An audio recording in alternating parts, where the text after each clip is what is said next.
Good morning students வந்து பார்த்தீங்கன்னா எல்லாருக்கும் ஒரு ஸ்பெஷலான ஒரு குட் மார்னிங் ஓகேங்களா. ஸோ வந்து பார்த்தீங்கன்னா அண்ணா யூனிவர்சிட்டி ஸ்டூடெண்ட்ஸு ஸோ குறிப்பாக வந்து பார்த்தீங்கன்னா இந்த ஏப்ரல் மே 2025 எக்ஸாம்ஸை முடிச்சிருக்க ஸ்டூடெண்ட்ஸ்க்கு ஒரு இம்பார்ட்டண்ட்டான அப்டேட். அது என்னன்னு வந்து பார்த்தீங்கன்னா இப்போ ரீசெண்டாக வந்து பார்த்தீங்கன்னா ஒரு 1 டேக்கு முன்னாடி வந்து பார்த்தீங்கன்னா ரிசல்ட் வந்து அண்ணா யூனிவர்சிட்டி சைடில் பப்ளிஷ் பண்ணியிருந்தாங்க. ஸோ அது ரிலேட்டடாக நிறைய டவுட்ஸ் கேட்டிருந்தாங்க ஸ்டூடெண்ட்ஸ் ஓகேங்களா. ஏப்ரல் மே 2025 ரிசல்ட்டே பப்ளிஷ் ஆயிடுச்சுன்றாங்களே உண்மையாக, அதுவும் ஃபைனல் இயருக்கு நிறைய ஸ்டூடெண்ட்ஸ் கேட்டிருந்தாங்க. பட் அது உண்மை தான். ஆனால் ஒரு சின்ன ஒரு விஷயம் இருக்கு, அதை நான் கிளாரிஃபை பண்ண தான் வந்திருக்கேன். ஸோ முடிஞ்ச அளவுக்கு வீடியோவை ஸ்கிப் பண்ணாமல் கேளுங்கப்பா, அப்போ தான் நான் சொல்கிற அப்டேட்டு உங்களுக்கு புரியும் ஓகேங்களா. ஸோ ஃபஸ்ட்டு வந்து பார்த்தீங்கன்னா அண்ணா யூனிவர்சிட்டி வந்து பார்த்தீங்கன்னா ஜூன் 25 ஈவினிங் போல் வந்து பார்த்தீங்கன்னா ரிசல்ட் ஒன்று பப்ளிஷ் பண்ணியிருந்தாங்க. அது என்னென்னு வந்து பார்த்தீங்கன்னா ஏப்ரல் மே 2025 எக்ஸாம்ஸ்க்கான ரிசல்ட் பப்ளிஷ் பண்ணிட்டாங்க.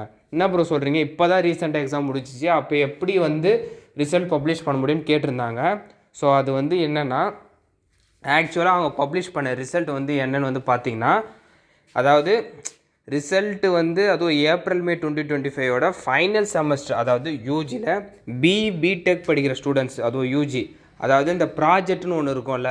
ஸோ ஃபைனல் செமஸ்டரில் யூஸ்வலாக ப்ராஜெக்ட்னு ஒன்று பண்ணுவீங்களே, அதுக்கான ரிசல்ட்டை மட்டும் செப்பரேட்டாக பப்ளிஷ் பண்ணியிருக்காங்க. யூஸ்வலாக இதுக்கு முன்னாடி இந்த மாதிரி ப்ராஜெக்ட்டுக்கு மட்டும் செப்பரேட்டாக ரிசல்ட்டு வந்தது இல்லைன்னு நினைக்கிறேன் ஓகேங்களா.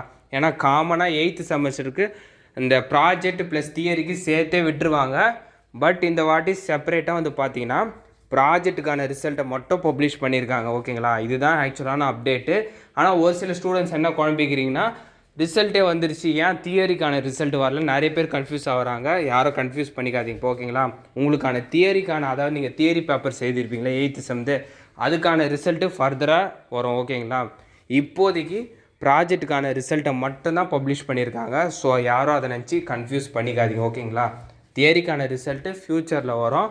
அது மட்டும் இல்லாமல் ஒரு சில ஸ்டூடெண்ட்ஸ் என்னென்னா, ப்ரோ நான் வந்து ப்ரீவியஸ் அரியர் பேப்பர்ஸ் வந்து சேர்த்து எழுதியிருக்கேன், ஸோ அதுக்கான ரிசல்ட் எப்படி இருக்கும்னு கேட்குறாங்க.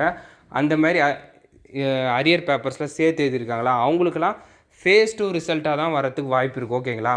நெக்ஸ்ட்டு செக்மெண்ட் ரிசல்ட்டு எந்த மாதிரி இருக்குன்னு வந்து பார்த்திங்கன்னா, அந்த 8th செமஸ்டருக்கான பேப்பருக்கு மட்டும்தான் ரிசல்ட்டு 8th செம்முக்கு மட்டும்தான் செப்பரேட்டாக பப்ளிஷ் ஆகும். லோயர் செமஸ்டர் அரியர் பேப்பர் சேர்த்து எழுதினவங்களுக்கு லோயர் செமஸ்டர் ரிசல்ட் வரும்போது தான் உங்களுக்கான ரிசல்ட் வரும் ஓகேங்களா. ஸோ இதுதான் அப்டேட்டு, மேக்ஸிமம் கிளாரிஃபை பண்ணியிருப்பேன். இந்த அப்டேட் வந்து பார்த்தீங்கன்னா மறக்காமல் உங்கள் ஃப்ரெண்ட்ஸு ஸ்டூடெண்ட்ஸ்க்கு ஷேர் பண்ணிடுங்க.